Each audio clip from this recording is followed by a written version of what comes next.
All right, and we are live. So excited to have Brittany Fowler join us today for a whole bunch of reasons, but not the least of which is that we had a different guest slated for today, and Brittany was kindly willing to step in at the last minute. But I have to just quickly tell the story of how Brittany and I met because it's a great networking story, and then we will jump into hearing more about Brittany and all the things that you do. So, Brittany and I met because somehow we were either liking posts on each other's LinkedIn or whatever, and one of us wrote a note to the other and just said, "Hey, you want to hop on a call?" Which is, by the way, one of my favorite networking things to do. Is just like for me, at least once a month, I have to have a call with somebody I randomly don't know or whatever. So we hopped on a call literally this afternoon. So we just met at about 1:00 today. And I was like, "Brittany, our guest is sick. Would you be willing to hop on a podcast this afternoon?" And she's like, "Absolutely." She has a podcast herself. She was totally on board with it. And so we are super, thankful that you were willing to jump on this podcast at the last minute. So with that great networking story, networking win for the week, it's only Monday, but I think that's probably my win for the week is, Brittany, before we dive into learning more about you, we always like to start and ask our guests, what is one cool networking event you've been to recently? And so could you tell us about a networking event you've been to? Yes, absolutely. Hello, everybody. And it was divine and opportune timing that I'm here today. Glad to be here. So my significant other, his name is Dante Crowther, and he puts on an annual networking event. It's exclusive, so it is invite only, and it's at the Indy 500. And Oh. we have like a suite and everything. It is all you can eat, all you can drink. But the best part is we get to go down to the pits where they're actually changing the tires, meeting the drivers, taking pictures, like walking on the track before it starts. So that was probably the coolest event. And I was able to actually connect with people that I meet online, that I, have built relationships with all over the country. And that was a time for us to all gather and meet in person for the first time. So that I'm looking forward to it again. It's again this May. So That's awesome. What a cool event. Yep. Well, Brittany, before we sort of dive into the usual conversation, can you tell us a little bit also about what it is you do? I know that networking is a big part of your work, so we'd love to hear about that as well. Yeah, so I am an executive career advisor, and I specialize in working with executives at the VP or C-suite level and across various industries. And what I ultimately do is I work one-on-one with the executive who is ready to make a change in their career. Maybe they're making a lot of money, but they're not happy with what they're doing. And they're realizing that they just keep wasting year after year and they want to feel fulfilled in what they do. I mean, who doesn't? But they don't really know how to do that, because a lot of VP and C-suite level executives, they are very talented and they're experts at what they do. And those individuals find themselves progressing in their career very naturally, often through networking. So when they have this moment in their life and they say, I want to do something different, but the ball's in my court now. It's not happening naturally, but I want to do something, but they feel stuck. So then they would hire an organization such as Browning Associates. That's the organization that I work for. And they run what we call a campaign. And it is a 12-month campaign, or up until when they land a role.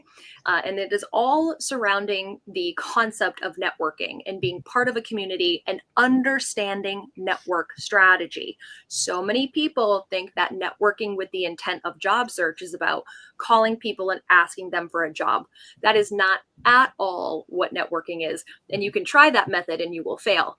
So then the big question is, what is networking then? And what is proper network strategy? And that's what I specialize in, alongside coaching the executive on how to really understand what their lane is.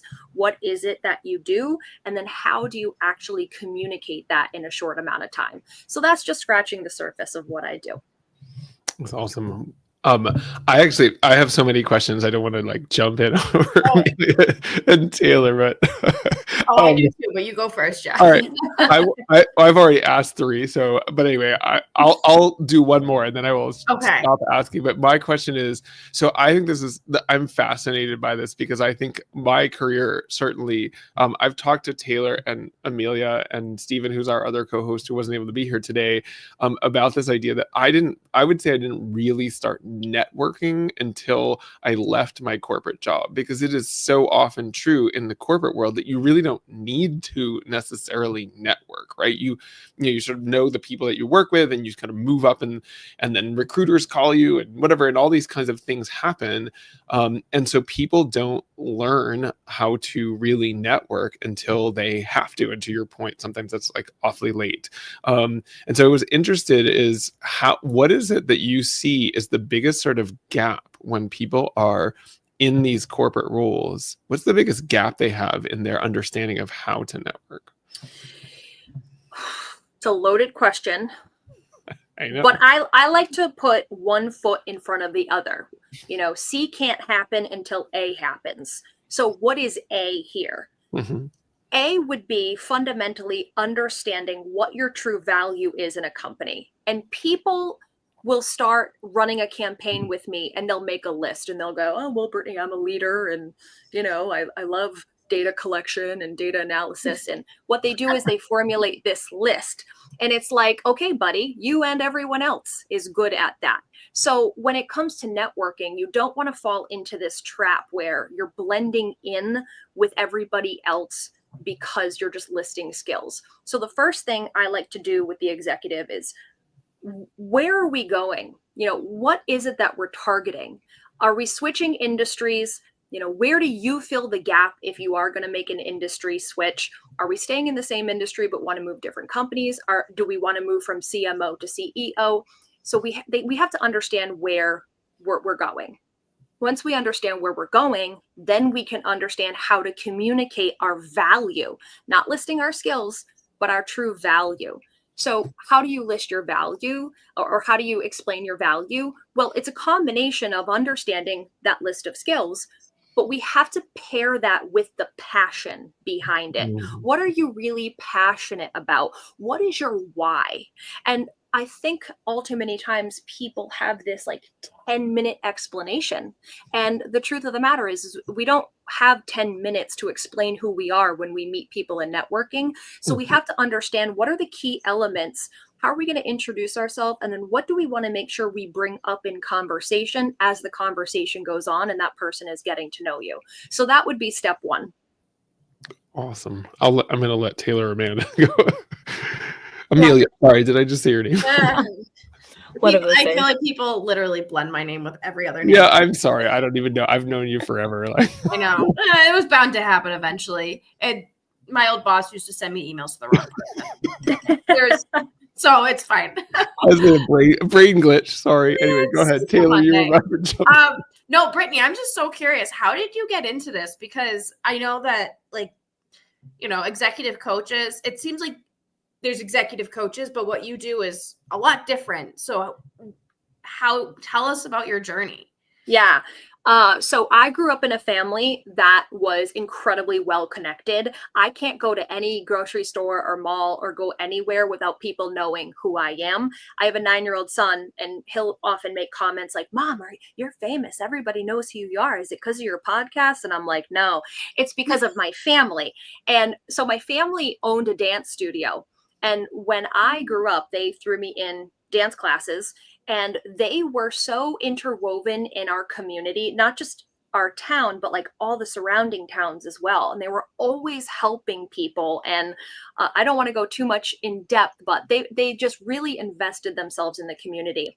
And I quickly realized that when you know how to bring value to people by utilizing your skills and your passions, then everyone wants to do you a favor. So if I needed a landscaper for my house, I have about 5 people in this area that I could call. And if I don't know a landscaper, off the top of my head, I could probably call a handful of people and they'll know landscaping. So networking isn't about finding a job. It's just a way of life. And I'm just fortunate that I grew up in a family that was so well versed in networking.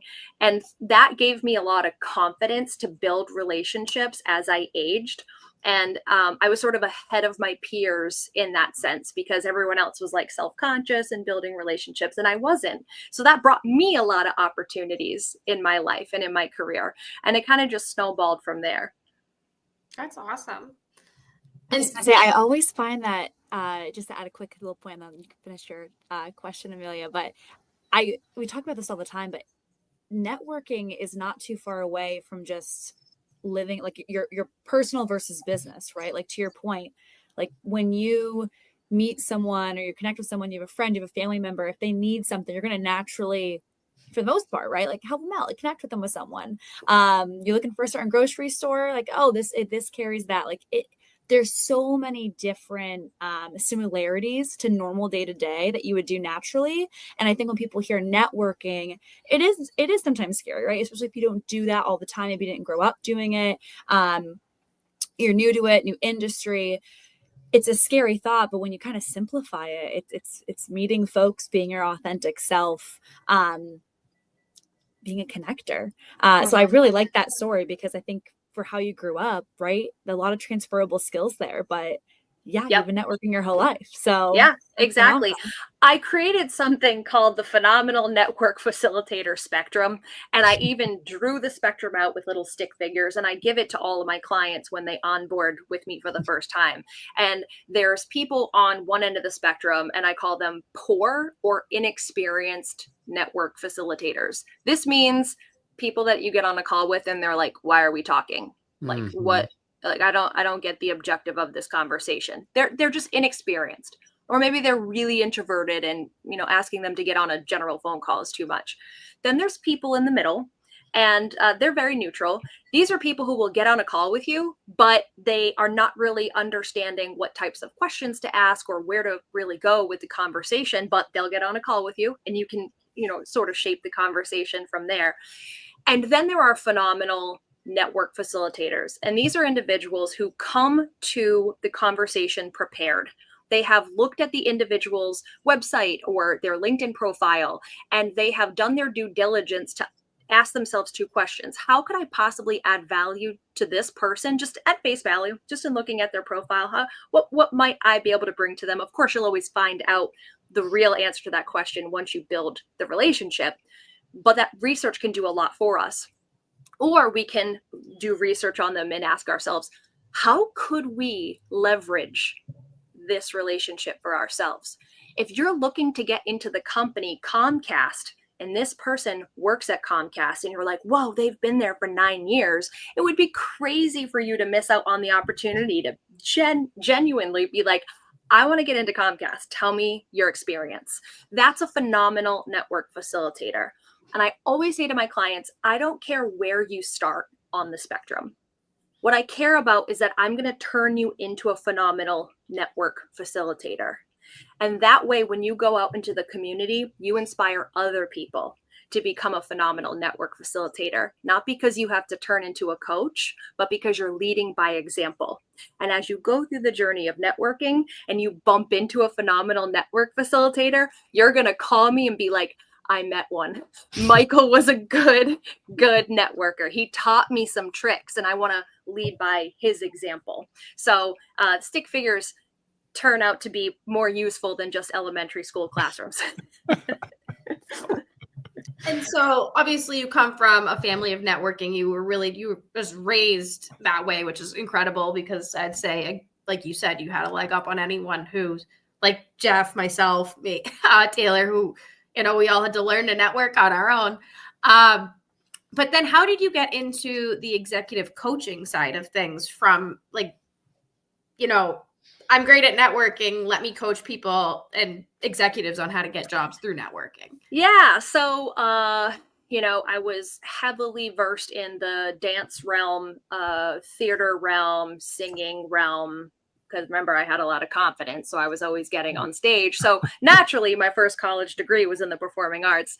And then I quickly realized I'm not actually making a difference in society. So I knew there was something more for me. So I ended up getting a bachelor's in teaching secondary education. And then I got a master's degree in communication. And then I got another master's degree in leadership. And I really thought I'm going to be a college professor, or I'm going to run a college university.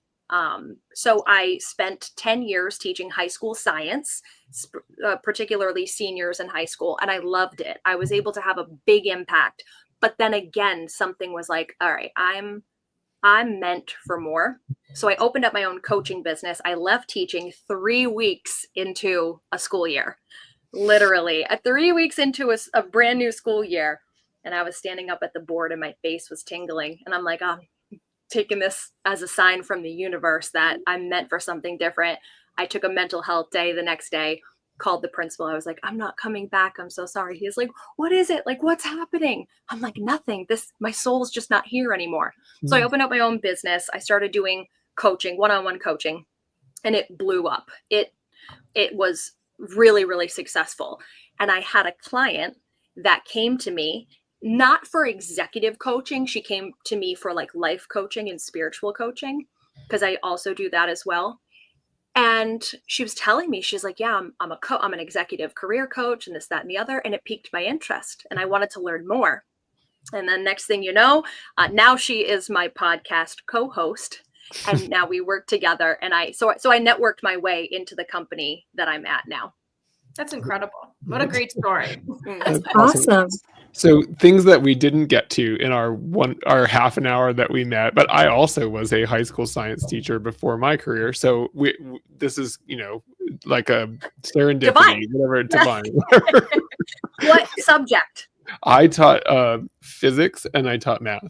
So. Oh my gosh. See, I'm a quantum physics nerd.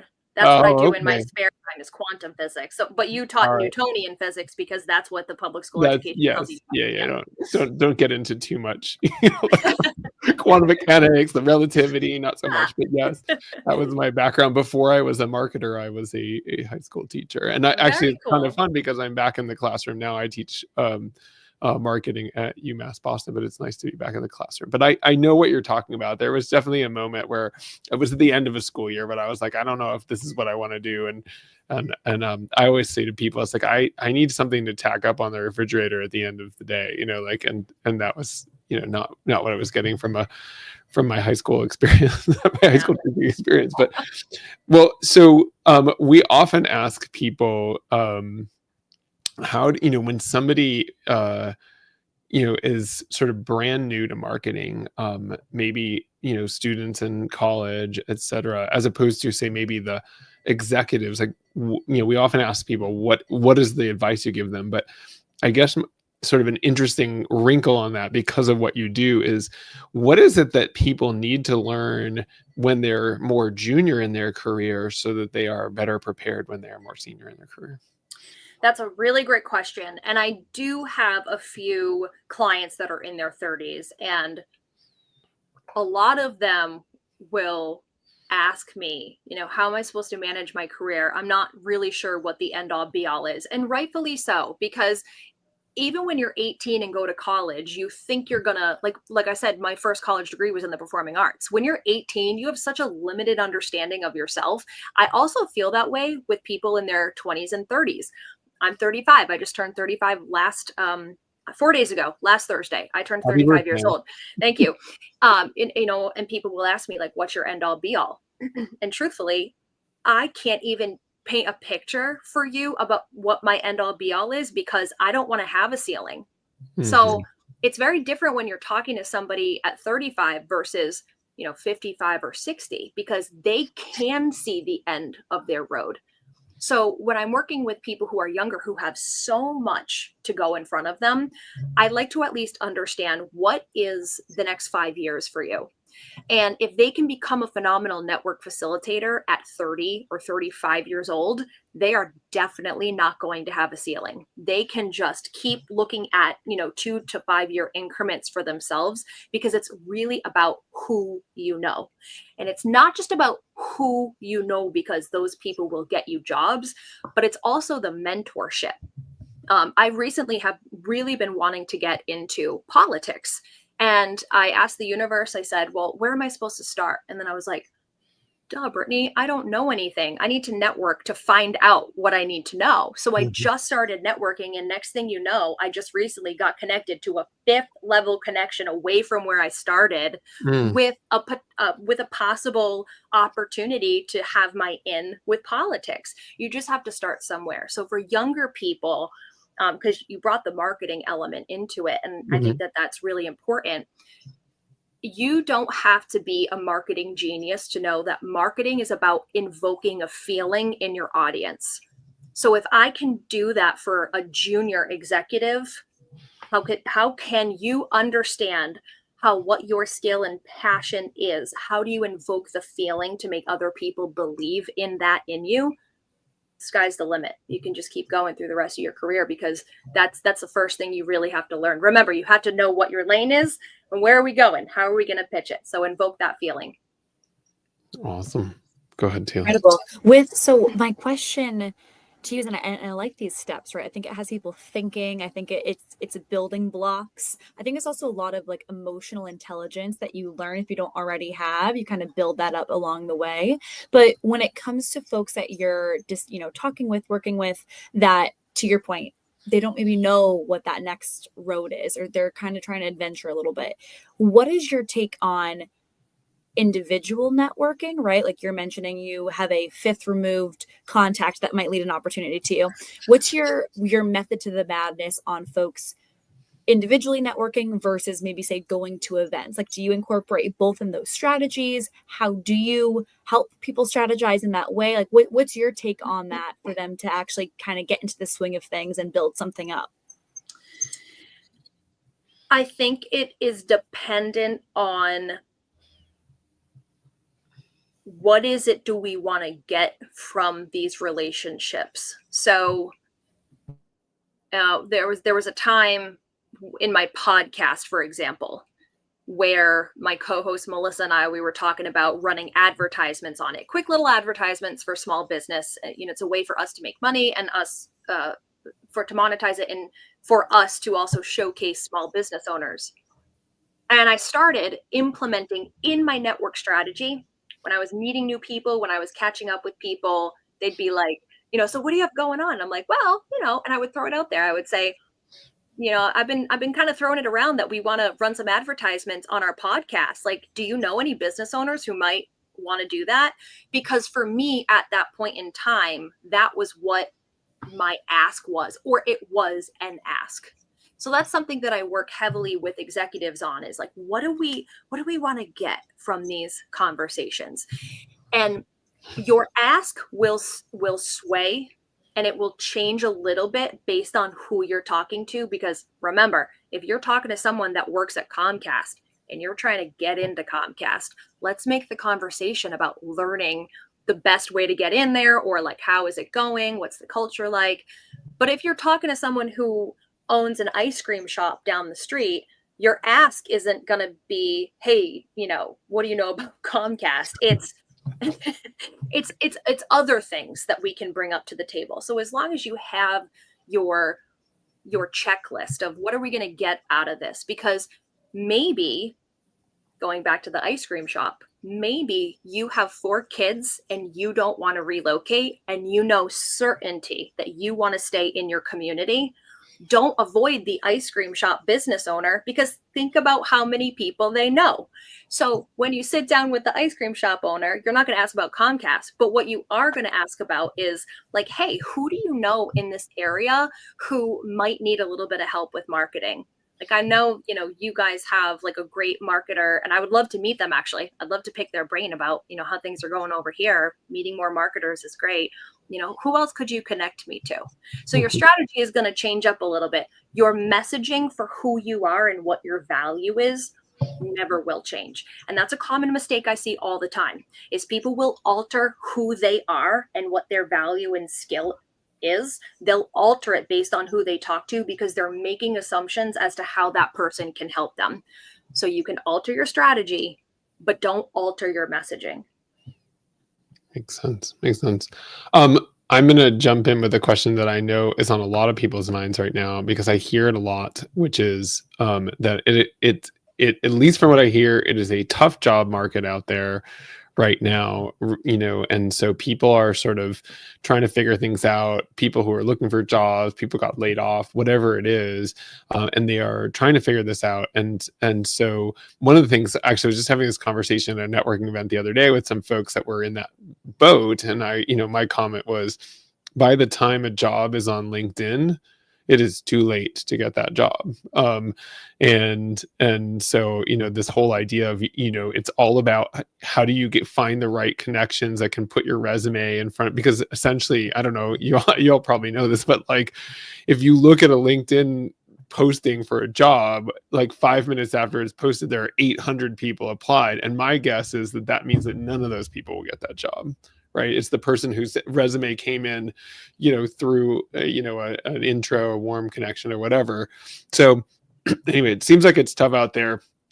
People are suddenly in this position where they need to network. They maybe haven't networked in a while.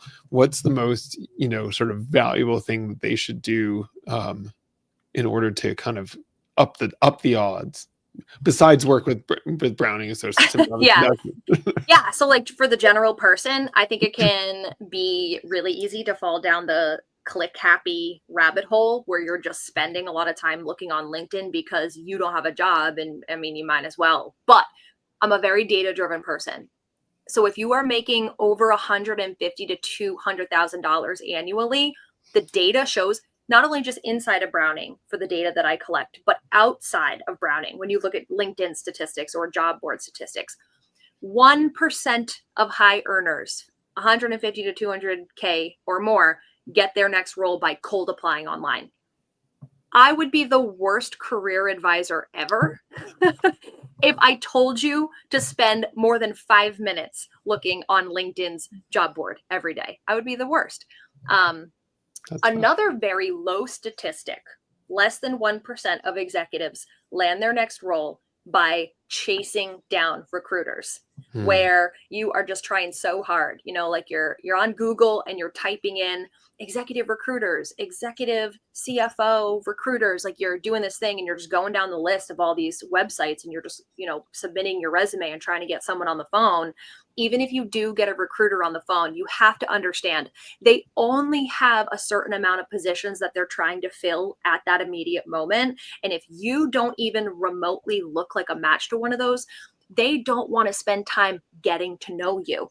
I love you, recruiters. I have so many of you in my personal network and you mean so much to me. But at the end of the day, you guys, their job is to not build relationships. Their job is to get the right executive that's a profile match for the job they're trying to fulfill, because their obligation is to the company. So we don't want to chase down recruiters. All right. So now everyone's wondering. So now we're looking at 98% left of the pie chart. So around 81 to 82% of executives land their next role through networking, whether that's people in their personal network or whether that's, a second degree, a third degree level away. It's truly just the relationship. Out of that mix too, because you might ask, well, what if you see like a job posting online and you know someone in the company? I mean, the role's probably already filled. So you probably missed the boat. Let's face it, you should still network with the people that you know in that company. But for that role that you saw online, I wouldn't even bother chasing it. Just try to network your way into the company and see what else pops up.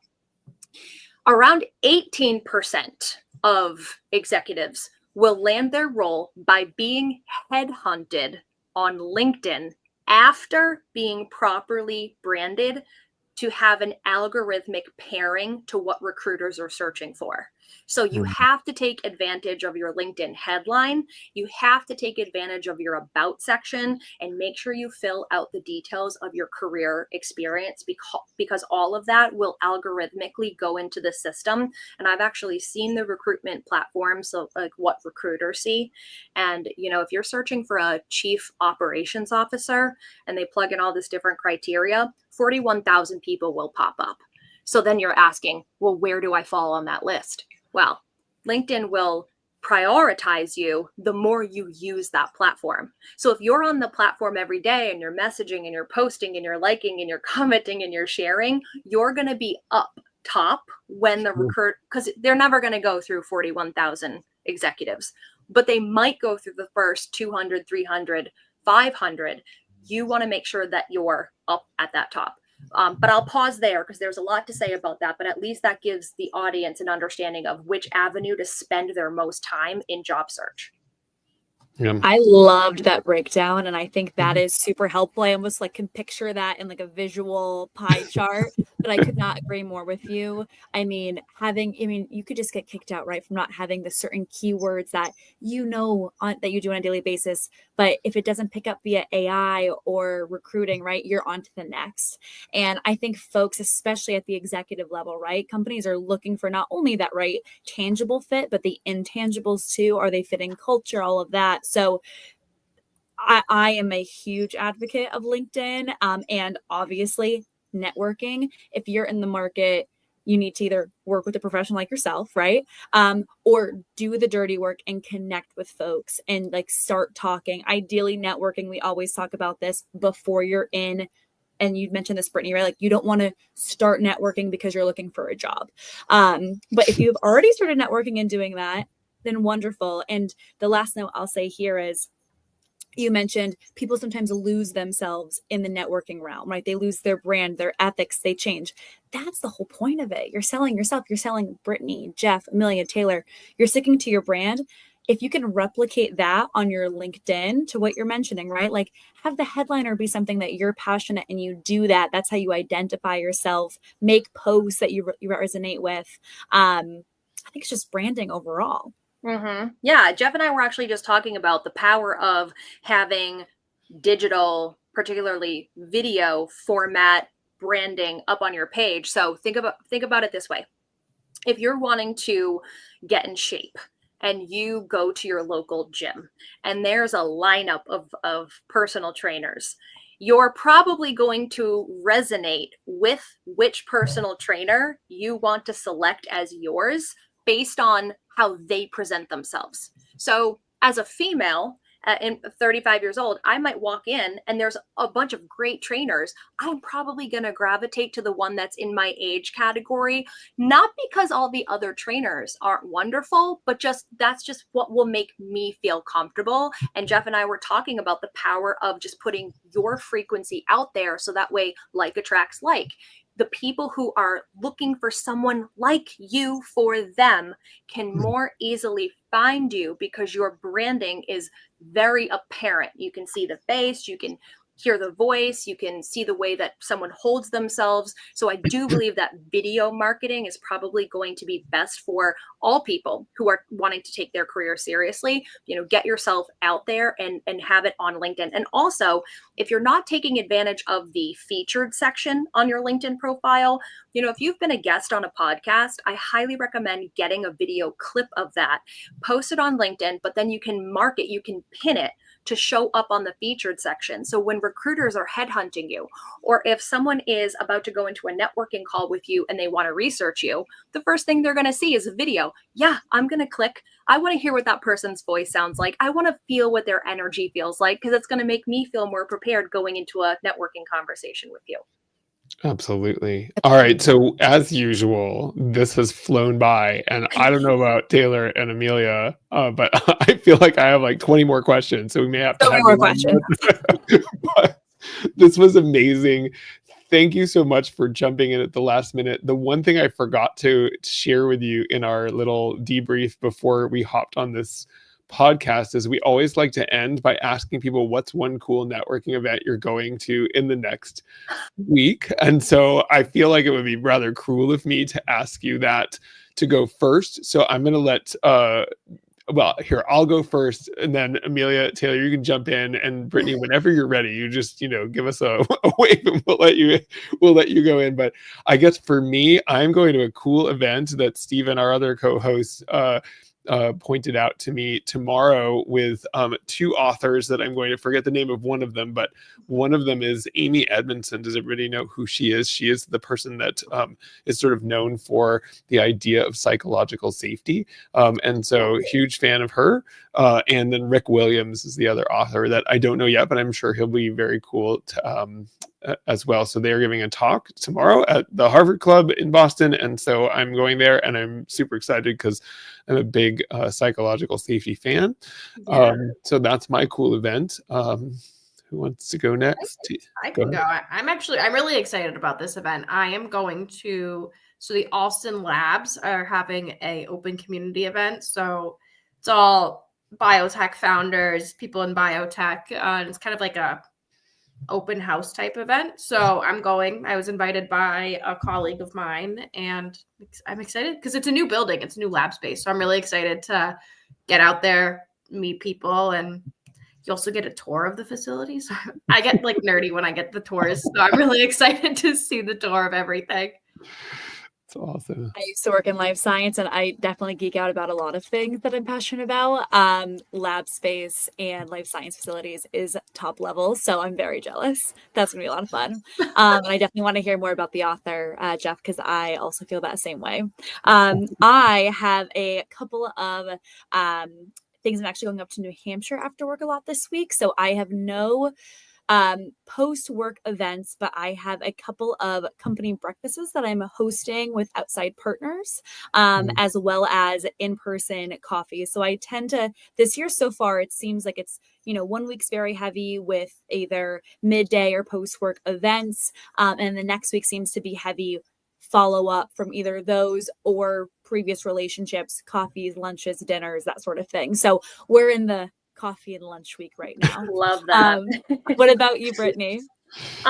So of course I'm excited to go to the indie event in May. I think that that's going to be superb, but I want to leave everybody with a message, since the indie thing was already a giveaway at the beginning, is that we are a society that is totally okay with going on dating apps and meeting the love of our life and marrying them. We have to take advantage of using the LinkedIn platform to generally network. So for people who are afraid to use LinkedIn to network and send someone a message, I'm on this podcast today because Jeff and I just happenstance was like, hey, let's meet on a Google Meet. There are so many people that are petrified to do that. And if you are one of those people that are petrified to do that, remember, we live in a society where people meet their spouse online and it's okay. And they live happily ever after. So you might as well meet people on LinkedIn too. Awesome. Hey, one last thing. Best place if people want to reach out to you and connect with you, what are the best places to do that? Yeah, so definitely LinkedIn. That is totally my jam. I'm waiting for LinkedIn to call me and ask me to be their new mascot, because that's how much I use LinkedIn. You deserve it. So you can find me on LinkedIn. It's linkedin.com/in/Brittany Communication, BRITTANY Communication. And you can also, hear more of my voice and more of my wisdom on my podcast called Power Moves Podcast. My co-host is Melissa Bassano. She's really awesome to reach out to and follow as well. She's an avid networker. It's been a pleasure being here with you guys today. This truly did exceed my expectations. I had a blast. Likewise. Thank you so much. Thanks for joining, Brittany. Thank you so much for jumping in at the last minute. All right. Thanks. And we'll see you all next week. All right, everyone. Bye.